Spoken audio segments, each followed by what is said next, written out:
یہ بھی لوگوں میں ایک رواج چل گیا ہے، فلاں مولانا جنازہ پڑھائیں گے، فلاں مفتی صاحب جنازہ پڑھائیں گے، فلاں صاحب آئیں گے جنازہ. انا للہ و انا الیہ. پتہ نہیں جنازہ پڑھانے میں کیا فخر ہے، میں پڑھاؤں. پتہ ہے آپ کو جنازہ پڑھانے کا شریعت کیا حکم دیتی ہے؟ پتہ ہے آپ کو؟ اگر وارث وہ جنازہ پڑھانا جانتا ہے تو سب سے پہلا حق جنازہ پڑھانے کا کس کو ہے؟ وارث کو ہے. بیٹا اگر جانتا ہے تو بیٹا جنازہ پڑھے، اور اگر وہ نہیں جانتے تو پھر اس مسجد کا امام جنازہ پڑھائے جس مسجد کا وہ مرنے والا مقتدی تھا، وہ امام صاحب پڑھائیں. یہ شریعت کہتی ہے. ہم کہتے ہیں نہیں فلاں صاحب آئیں گے، اور ایسے کہتے ہیں پیر خود نہیں اڑتے، مرید اڑاتے ہیں. پیر خود نہیں اڑتے، مرید افسانے کرتے ہیں.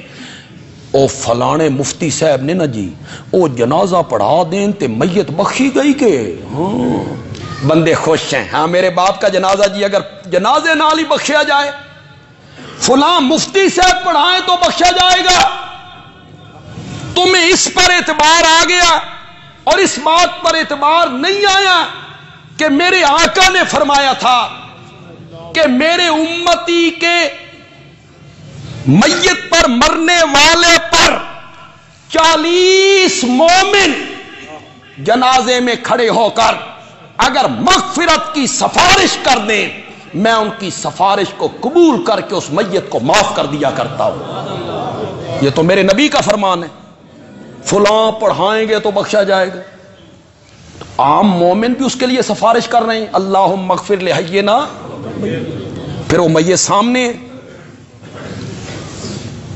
اس مسجد کے امام کو چاہیے جس مسجد کا وہ مرنے والا مقتدی تھا، لیکن علماء ان باتوں کو بیان نہیں کرتے. یہ ہمارے ہاں کئی فوتگیاں ہوئیں. ہمارے بڑے ساتھی تھے، دوست تھے، جماعتی تھے، بڑے مخلص تھے. اس معاویہ مسجد کی تعمیر میں ان کا بڑا حصہ تھا. ہمارے بھائی تھے یوسف حیدری، اللہ ان کی مغفرت فرمائے، درجات بلند کرے. ان کا بیٹا ہمارے پاس حافظ بنا، پھر اس نے قرات پڑھی، پھر اس نے کتابیں پڑھی، پھر اس نے دورہ حدیث پڑھا. ہر سال مصلی بھی سناتا ہے. اب حیدری صاحب جب فوت ہوئے تو مجھے کہا گیا کہ آپ جنازہ پڑھائیں. تو میں نے اس بچے کو آگے کیا کہ تیرا باپ ہے، تو عالم ہے، جس طرح باپ کے لیے مغفرت کی تو دعا مانگ سکتا ہے نا، کوئی نہیں مانگ سکتا. تیرا باپ ہے. میں نے اسے آگے کیا. اس کی والدہ کا انتقال ہوا تو پھر میں نے اسے آگے کیا.